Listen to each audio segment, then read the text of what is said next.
is to help the Baltic peoples achieve their aspirations, not to punish the Soviet Union.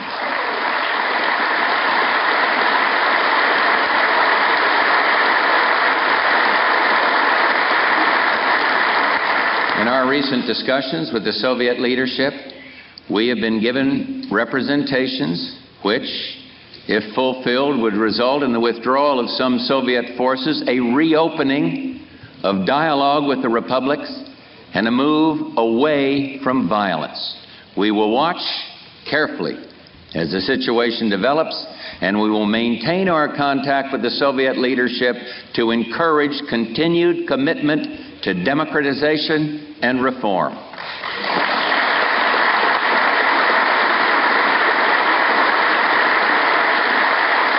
If it is possible, I want to continue to build a lasting basis for U.S.-Soviet cooperation for a more peaceful future for all mankind.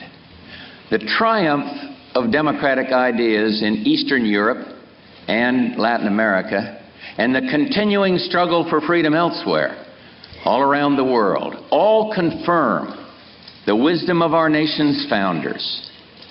Tonight, we work to achieve another victory, a victory over tyranny and savage aggression.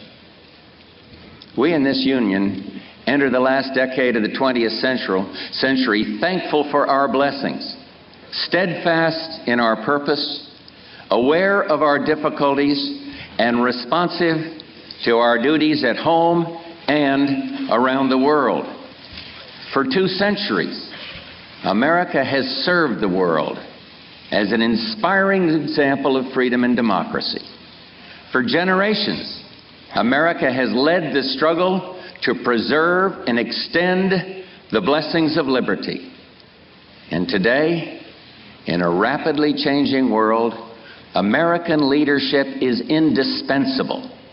Americans know that leadership brings burdens and sacrifices, but we also know why the hopes of humanity turn to us. We are Americans. We have a unique responsibility to do the hard work of freedom. And when we do, freedom works.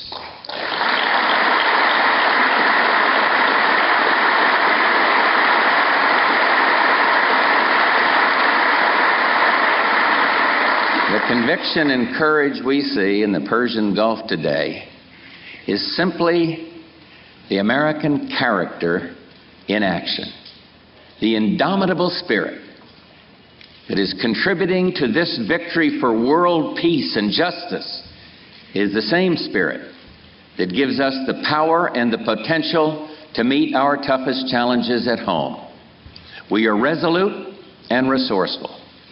If we can selflessly confront the evil for the sake of good in a land so far away, then surely we can make this land all that it should be.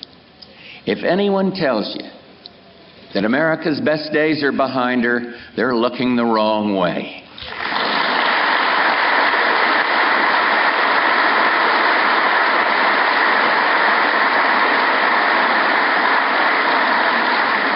Tonight, I come before this House and the American people with an appeal for renewal. This is not merely a call for new government initiatives. It is a call for new initiative in government, in our communities, and from every American to prepare for the next American century.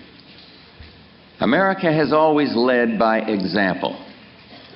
So who among us will set the example?